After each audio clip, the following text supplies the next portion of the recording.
having sex or the need for sex is a basic human desire. Sexuality and a good mental status जो रहता है वो they always go hand in hand. You have to remember that sex is not an on off button. ठीक है, sex is very strongly correlated with the person's emotions. Okay, the switch for sex is in the brain. ये सारी की सारी चीज जो है आपके दिमाग से संचालित होती है, ठीक है. It is not down there, it is up there. नमस्कार and welcome.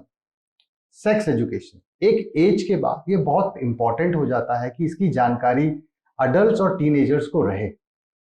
But as a society हम सेक्स एजुकेशन के अराउंड एक हेल्दी डिस्कशन नहीं करते हैं, और इसी के सारे एस्पेक्ट्स पे, मेडिकल और साइंटिफिक एस्पेक्ट्स पे बात करने के लिए आज मेरे साथ हैं हमारे expert doctor Nitin Malik. Welcome sir. Thank you Nitin ji. Sir, सबसे पहले जो मैं आपसे जानना चाहूँगा कि सेक्स एजुकेशन के डिफरेंट एस्पेक्ट्स हैं जी. बायोलॉजिकल एस्पेक्ट्स है, मेडिकल एस्पेक्ट्स हैं, इमोशनल एस्पेक्ट्स हैं, साइकोलॉजिकल एस्पेक्ट्स हैं, सोशल एस्पेक्ट्स हैं, and at times religion and spiritual aspects भी हैं. जी बिल्कुल. सो एज एन अडल्ट और एज अ टीनेजर एक व्यक्ति को इसके बारे में क्या क्या जानकारी होनी चाहिए from medical and scientific point of view?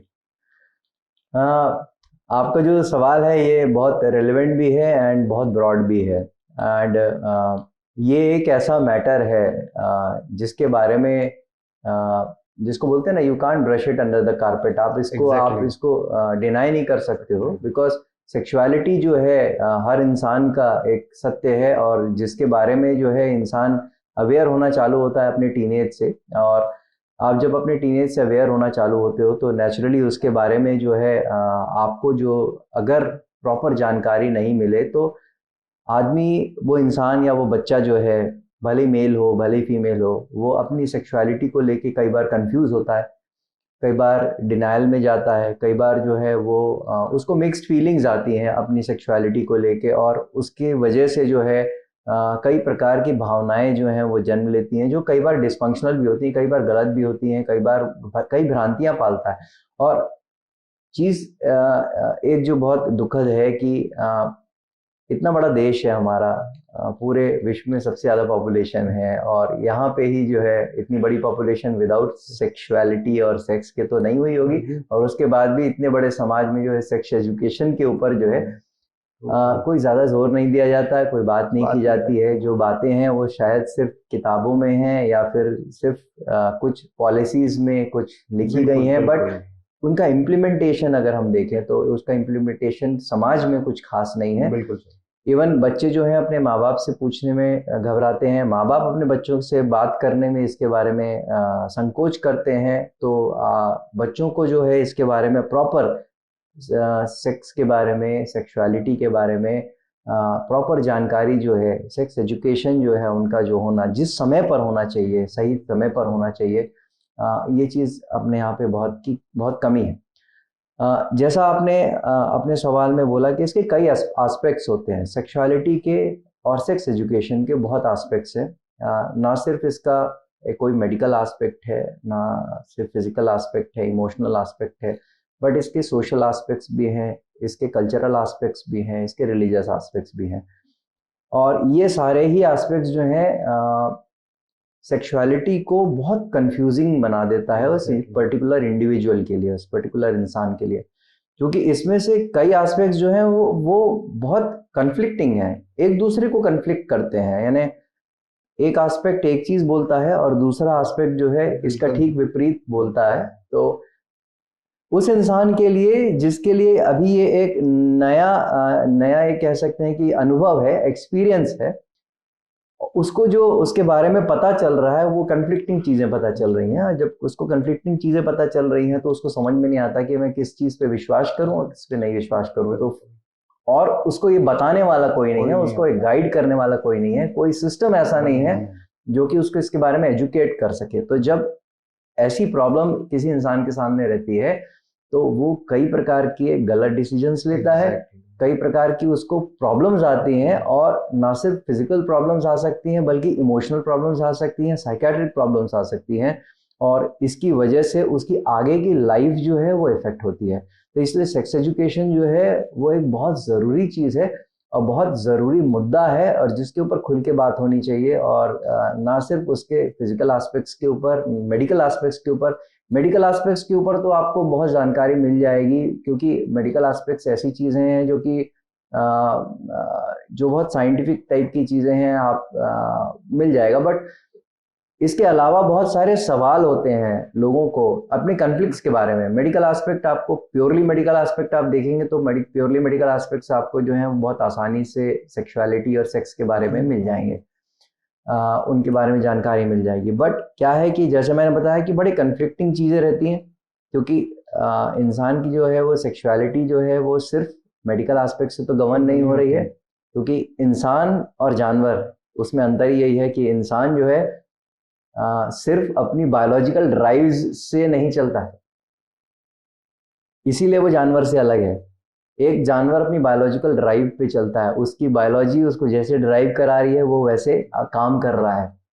But एक इंसान को अपनी बायोलॉजी के ऊपर कई बार कंट्रोल करना पड़ता है, उसको अपनी इम्पल्सेस पे कंट्रोल करना पड़ता है, उसको बाकी चीज़ों का भी ध्यान रखना पड़ता है, और उसके साथ साथ जो है उसको अपने आप को समझाना पड़ता है, अपने ऊपर कुछ कंट्रोल्स लाने पड़ते हैं। तो जब ऐसा होता है तो उसको कई कन्फ्लिक्ट्स जो है उसके दिमाग में आते हैं, और उन गुत्थियों को उसको सुलझाना पड़ता है कि सही क्या है, गलत क्या है, और मुझे ऐसा करना चाहिए तो क्यों करना चाहिए, और ऐसा नहीं करना चाहिए तो क्यों नहीं करना चाहिए। ये सब समझाना जो है उसको अपने आप को जरूरी है, और उसको सही मार्गदर्शन उस समय मिलना बहुत जरूरी है। तो इसीलिए सेक्स एजुकेशन बहुत जरूरी है।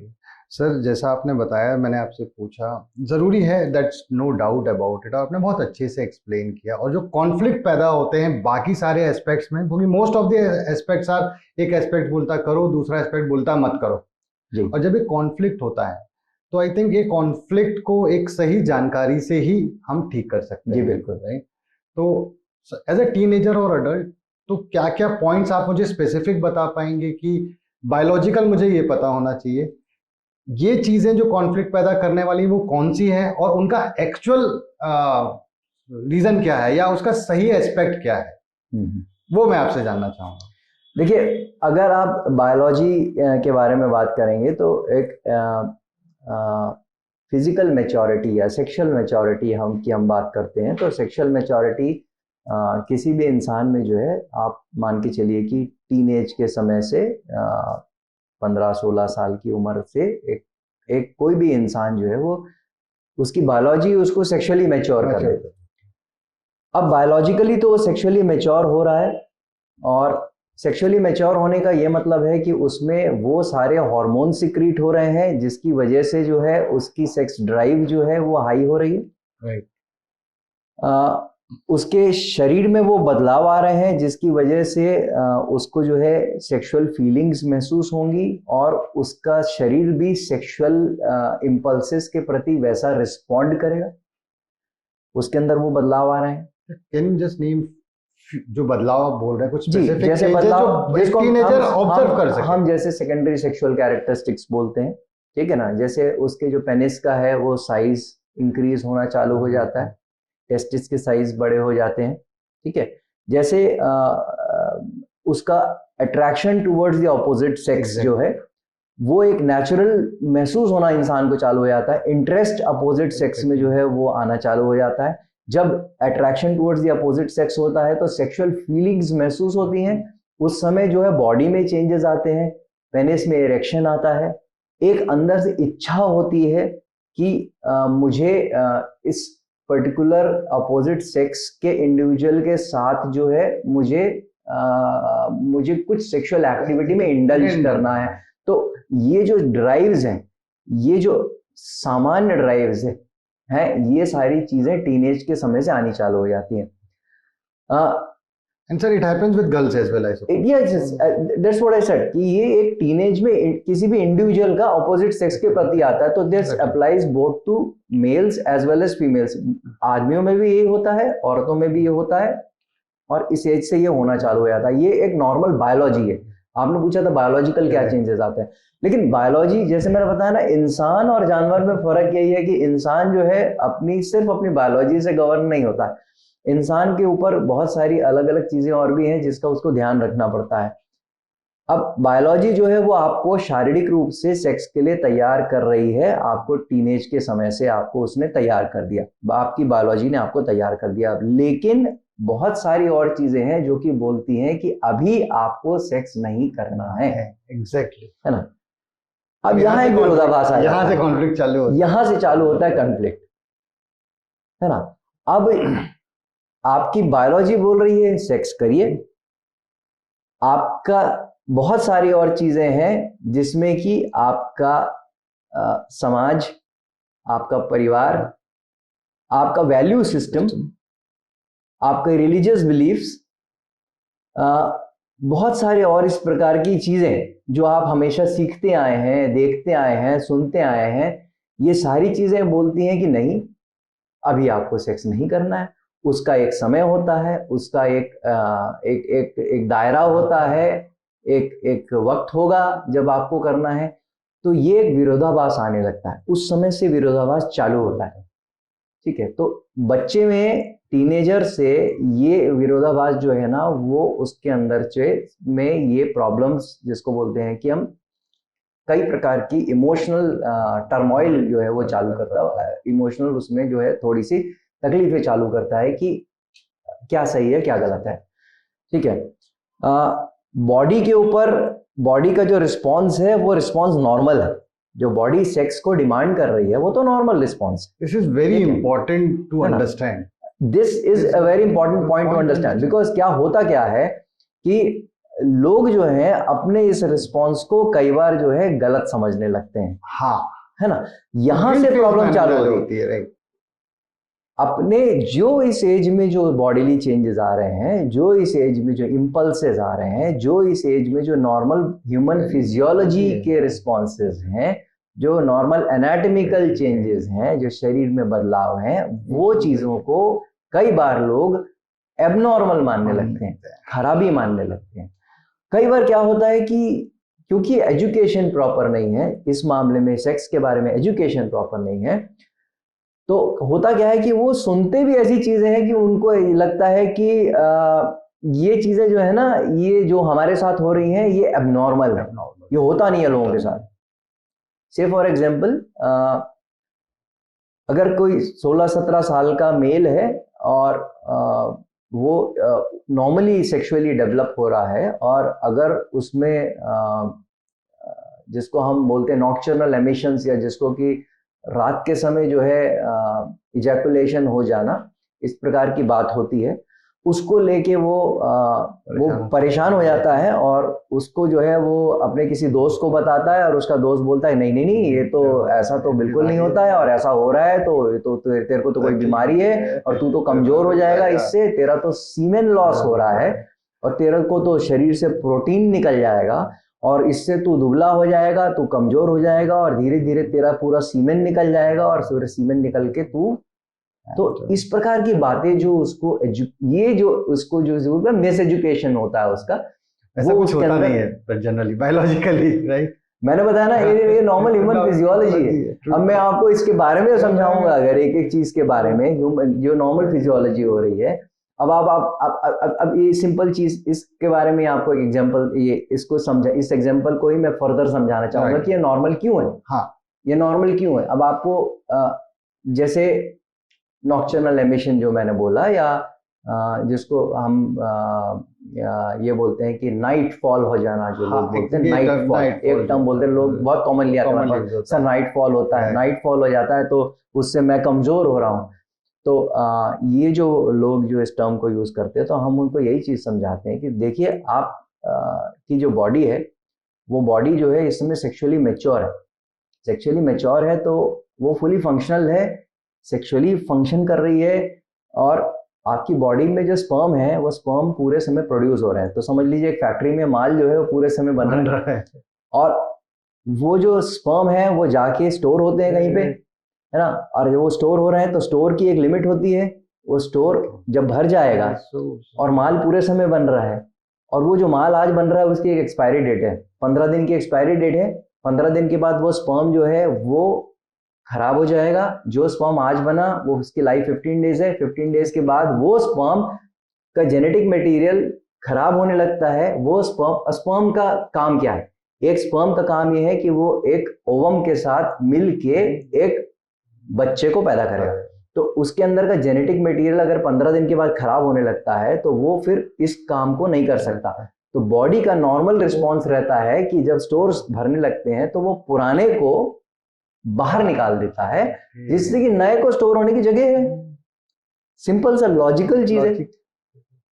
अब अगर कोई इंसान मैरिड है, अपनी वाइफ के साथ रिलेशनशिप में है, तो उसका अमूमन कुछ कुछ समय में अपनी वाइफ के साथ रिलेशनशिप बनता रहता है, सेक्सुअल रिलेशनशिप बनता रहता है। तो जब सेक्सुअल रिलेशनशिप बनता रहता है तो उसका स्पर्म इजैकुलेट होता रहता है और उसके नए स्पर्म की आने की जगह रहती है उसकी बॉडी में, उस इंसान के। तो उसको नाइटफॉल नहीं होता है, क्योंकि उसका रेगुलर बेसिस पे जब वाइफ के साथ उसका संबंध बन रहा है तो उसका स्पर्म इजैकुलेट हो रहा है, स्पर्म नए स्पर्म की जगह बच रही। लेकिन एक कोई टीनेज लड़का है जिसका जो ना मैस्टरबेशन कर रहा है, ना उसका किसी प्रकार का सेक्सुअल रिलेशनशिप है, उसके अंदर जो स्पर्म स्टोर हो रहा है जो 15 दिन पुराना हो चुका है, नए को स्टोर होने की जगह चाहिए, तो वो पुराने स्टोर को क्या करेगा? बॉडी बाहर करेगा, उसको बाहर करेगा। बाहर करने के 2-3 तरीके हैं। एक तो जो मैंने बताया, जो नाइटफॉल होता है, बहुत कॉमनली लोग इसके बारे में वरी करते हैं।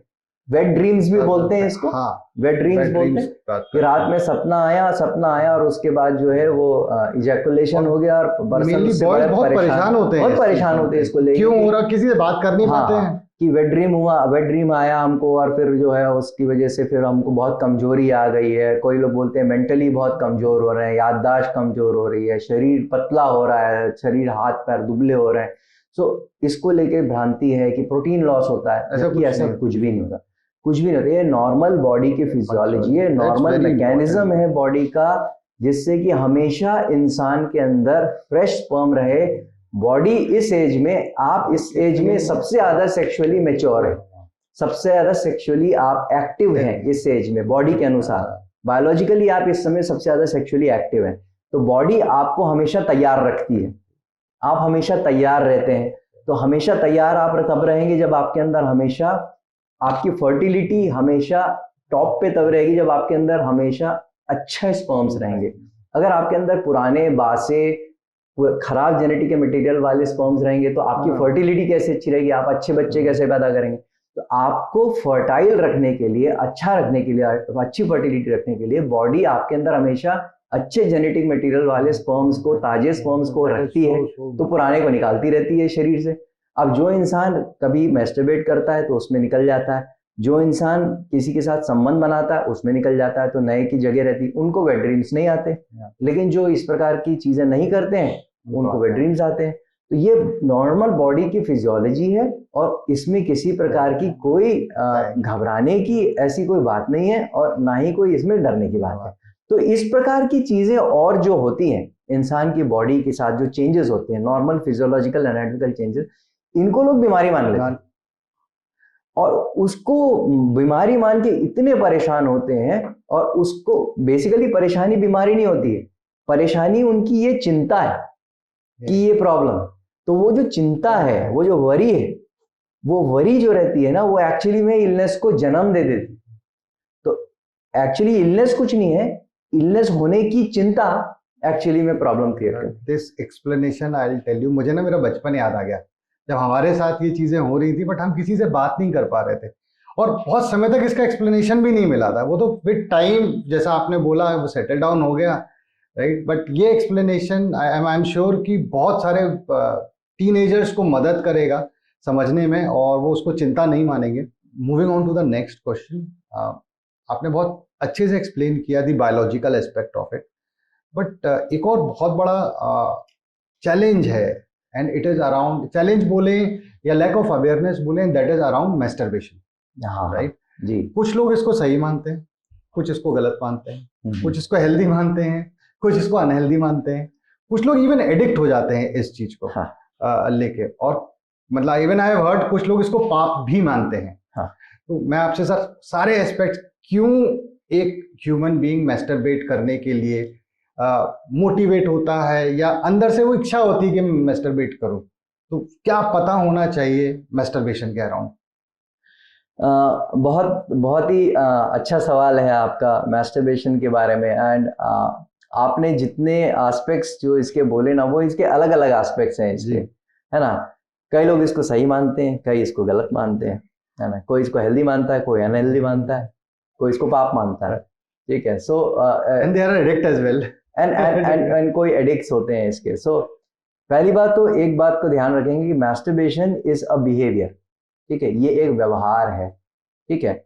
और ये अपने आप को खुद को एक जिसको बोलते हैं ना ऑटो स्टिमुलेशन, अपने आप को स्टिमुलेट करने वाला एक व्यवहार है, जो कि इंसान अपने सेक्सुअल जिसको बोलते हैं ना एनर्जीज, आप ये सिंपल भाषा में बोल सकते हैं कि एक समझाने के हिसाब से पेंट अप सेक्सुअल एनर्जीज को रिलीज करने के लिए अपने आप को स्टिमुलेट करके, एक ये अपने आप को स्टिमुलेट करके आदमी अपनी पेंट अप सेक्सुअल एनर्जीज को रिलीज करता है, अपने सेक्सुअल डिजायर्स को रिलीज करता है।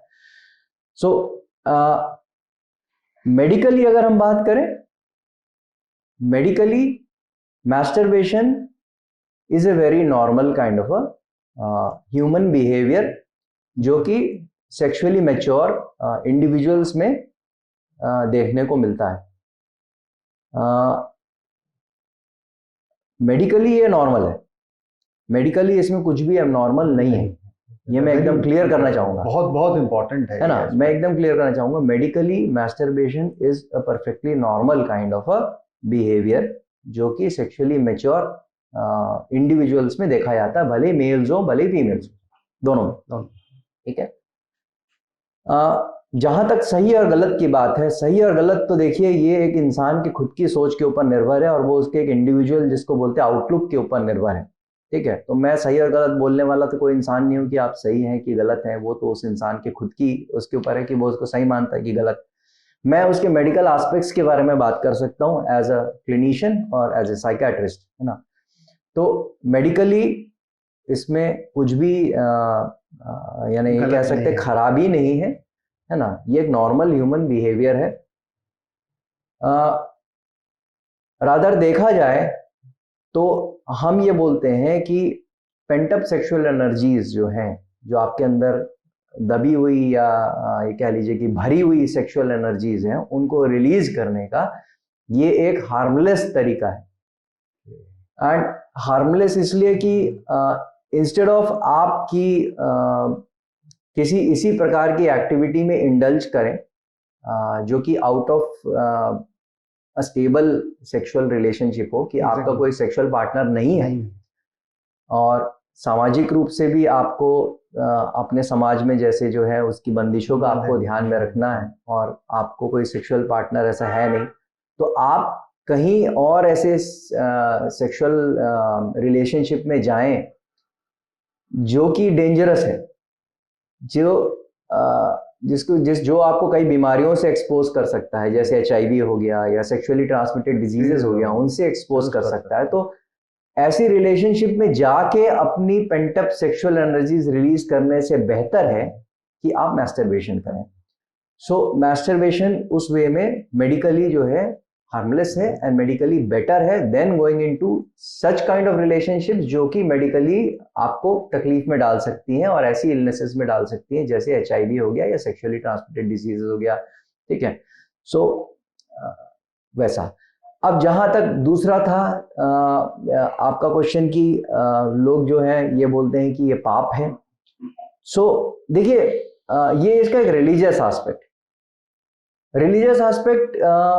के बारे में एज ए क्लिनिशियन मैं कोई कमेंट नहीं करना चाहूंगा, बिकॉज ये चीज जो है हर रिलीजन में आदमी इस बारे में जो है अपनी रिलीजन के अनुसार निर्णय लेता है। कई रिलीजन्स जो हैं कई प्रकार के बिहेवियर्स को सही मानते हैं, कई रिलीजन्स में कई प्रकार के बिहेवियर्स जो हैं उनको खराब या गलत माना जाता है। जैसे कई रिलीजन्स जो हैं वो अबॉर्शंस अलाउ करती हैं, कई रिलीजन्स में अबॉर्शंस अलाउड नहीं है।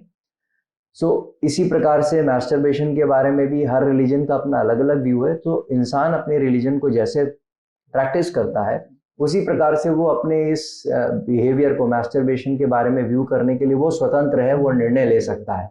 सो ये उसका खुद का आउटलुक, पर्सनल चॉइस है। मेडिकली मैं इसके बारे में कमेंट नहीं कर सकता। मैं रिलीजियस एस्पेक्ट से अब इमोशनल एस्पेक्ट की तरफ आता हूँ, जो जनरली टीनेजर्स के साथ मैंने देखा। बट व्हेन, जैसा आपने बोला, पेंट अप सेक्सुअल एनर्जीज है, राइट, अब वो इतनी हावी हो जाती हैं कि it get converted into a behaviour, right. Problem चालू होती है बिहेवियर के बाद। बच्चे गिल्ट में जाने लगते हैं, यस, मैंने सही किया, मैंने गलत किया, और वो cycle of doing the behaviour and getting into guilt, doing the behaviour and getting into guilt उनकी इमोशनल हेल्थ को खराब करने लगता है। तो उन खासतौर पर उनके लिए आप क्या मैसेज देना चाहेंगे? देखिए, जैसे मैंने बताया ना कि आप जो है एक बात का ध्यान रखें कि ये जो बिहेवियर है ये एक नॉर्मल ह्यूमन बिहेवियर है, मेडिकली ये नॉर्मल है। सो गिल्ट में जाना जो है तभी होगा जब आप किसी इस एंगल से उस बिहेवियर को देख रहे होंगे जो कि आपको लगता है कि ये खराब है। सो ये आउटलुक आपको जो है, जैसे आप अगर किसी एक पर्टिकुलर रिलीजियस एंगल जो इसको खराब मानता है आप उससे देख रहे हैं, या आप किसी ऐसे सामाजिक एंगल से उसको देख रहे हैं जिसने आपके दिमाग में ये चीज बिठा के रखी कि नहीं ये नहीं करना है, ये खराब है, या आपके दोस्तों ने, आपके पीयर ग्रुप ने ये चीज आपके दिमाग में डाल के रखी हुई है कि नहीं ये खराब है, इससे तू कमजोर हो जाएगा, ऐसा हो जाएगा, वैसा हो जाएगा। सो ये अगर भ्रांतियां आपके दिमाग में हैं तो आपको जो है गिल्ट महसूस होगा।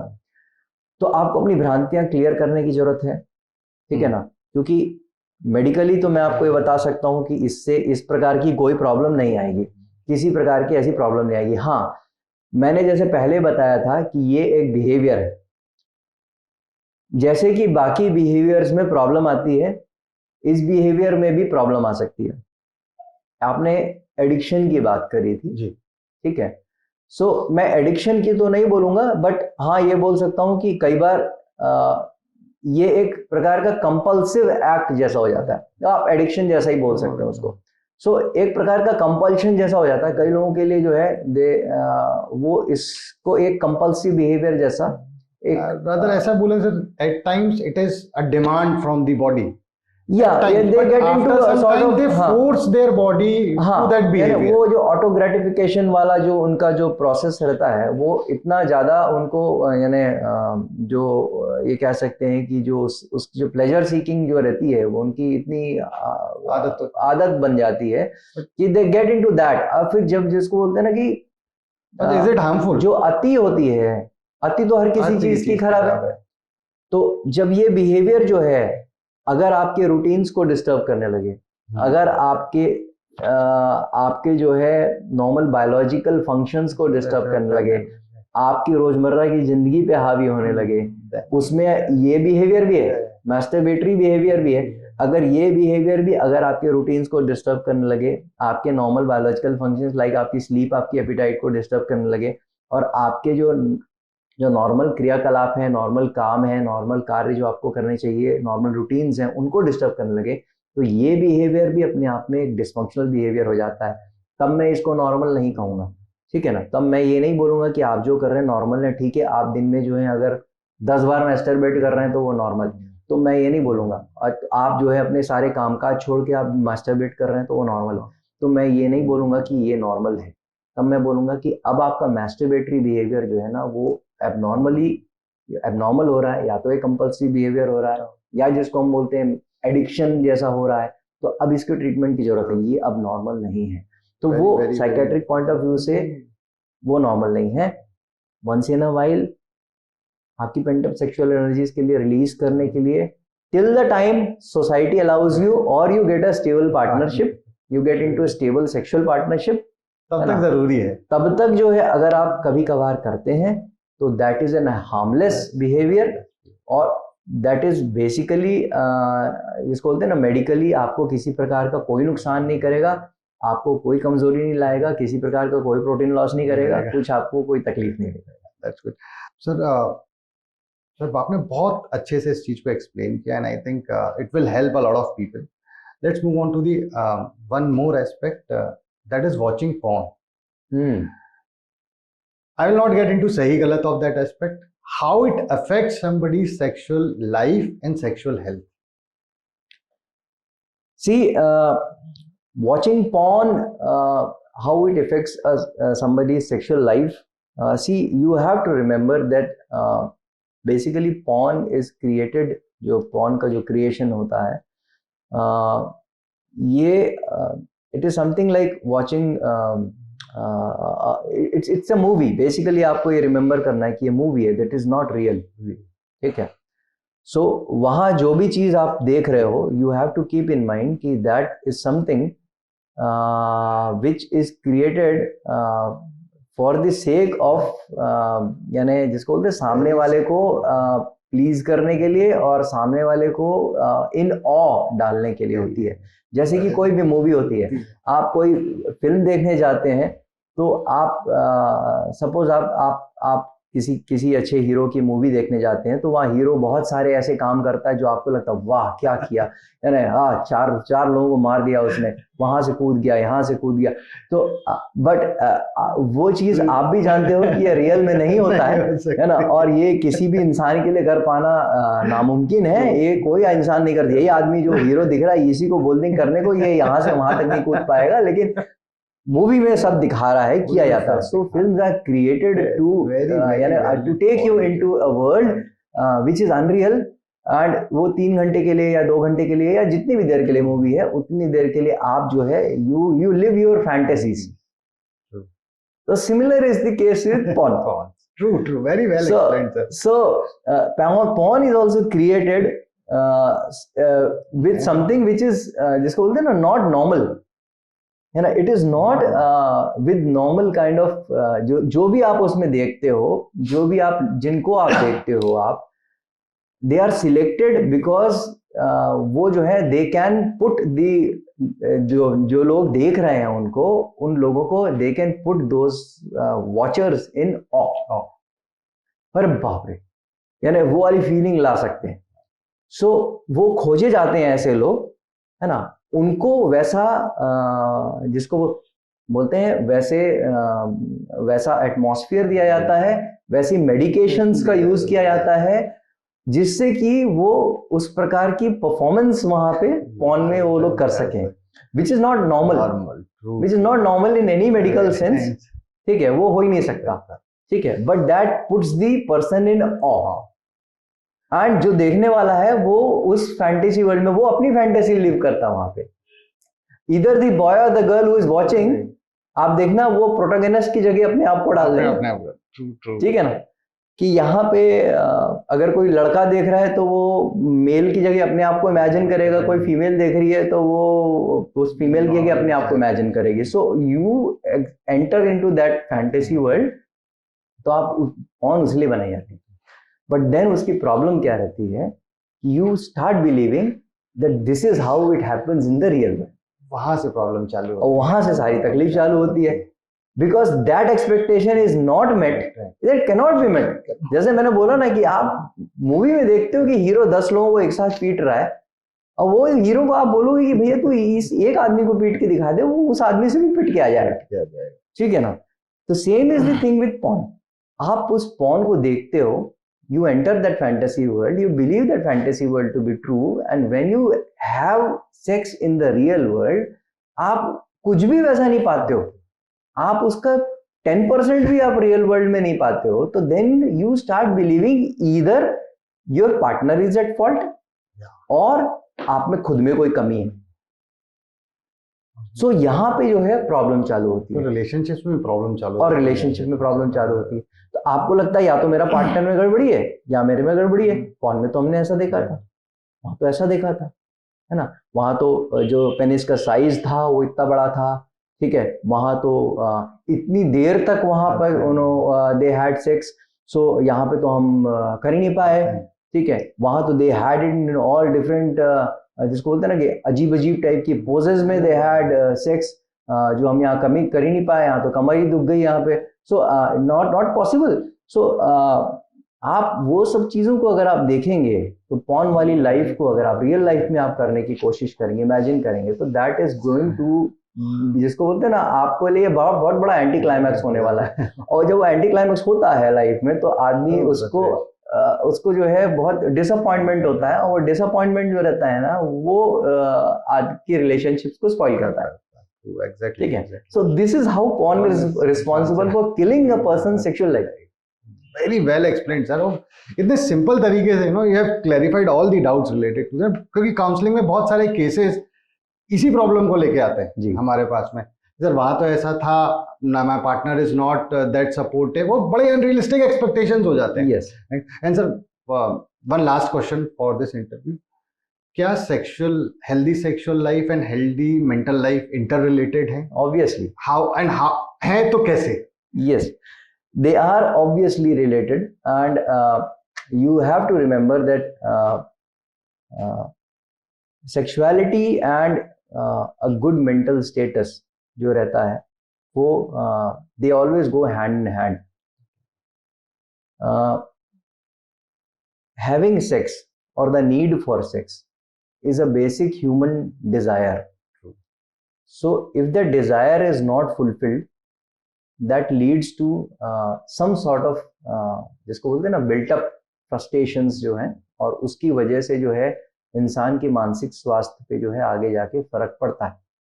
कहीं ना कहीं उसमें चिड़चिड़ापन, उसमें डिप्रेशन, उसमें एंजाइटीज, और ये सारी चीज़ें धीरे धीरे डेवलप होती हैं if that is not met.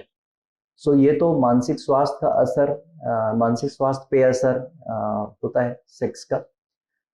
A good and a healthy sexual life has been strongly correlated with very good mental health also, very good sleep also, very good social behaviors also, social interactions also. A couple having a very good sexual life also have very good social interactions, and all kind of all aspects of mental health उनका जो रहता है वो बहुत अच्छा रहता है। So sexual health और sexual life अच्छी होना is very strongly correlated with a good mental and a social life. जहां तक mental health का sexuality के ऊपर असर है, if we see vice versa also, है ना, you have to remember that sex is not an on-off button. ठीक है, sex is very strongly correlated with the person's emotions. Okay, the switch for sex is in the brain. Okay, इस बात को कभी भूलेंगे नहीं, ये सारी की सारी चीज जो है आपके दिमाग से संचालित होती है। ठीक है, it is not down there, it is up there. Males में फिर भी जो है इट कैन बी यानी the arousal and the cooling of process जो है वो फास्ट होती है, बट फीमेल्स में तो it is more related to the emotions and emotional process में जब तक they don't feel emotionally connected with a person, और जब तक कि जो है वो धीरे धीरे करके जो है दे गो इनटू अराउजल लैंड, उसके बाद ही दे फील दे डिजायर, कि उनको ऐसा लगता है कि इसके साथ फिर मुझे इस पर्टिकुलर इंडिविजुअल के साथ सेक्सुअली इंटरकोर्स में जाना चाहिए। तो फीमेल्स में तो it has even all the more to do with the healthy mental status और इमोशनल स्टेटस, उनको इमोशनल से बहुत ज़्यादा कनेक्टेड है।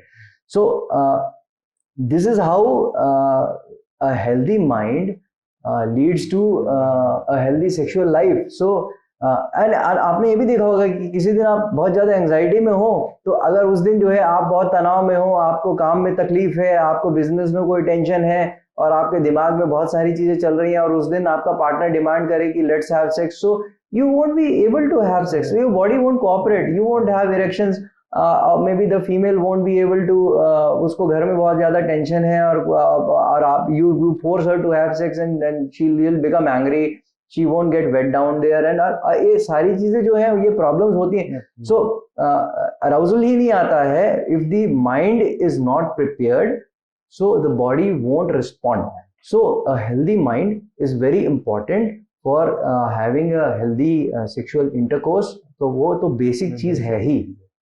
तो thank you so much, and जिस सिंपल तरीके से आपने इस कॉम्प्लेक्स सब्जेक्ट को समझाया, जिसपे कि हम जनरली एज अ सोसाइटी बात करने से कतराते हैं, बट आई थिंक इस आधे पौन घंटे में आपने सारे एस्पेक्ट्स को कवर किया, और ये डेफिनेटली बहुत मदद करेगा खास तौर पे उन मिथ्स को तोड़ने पे, जिसके कारण सारे प्रॉब्लम्स जनरेट होते हैं। Thank you so much for your time sir. Thank you, Thom. Thank you, Nitin ji.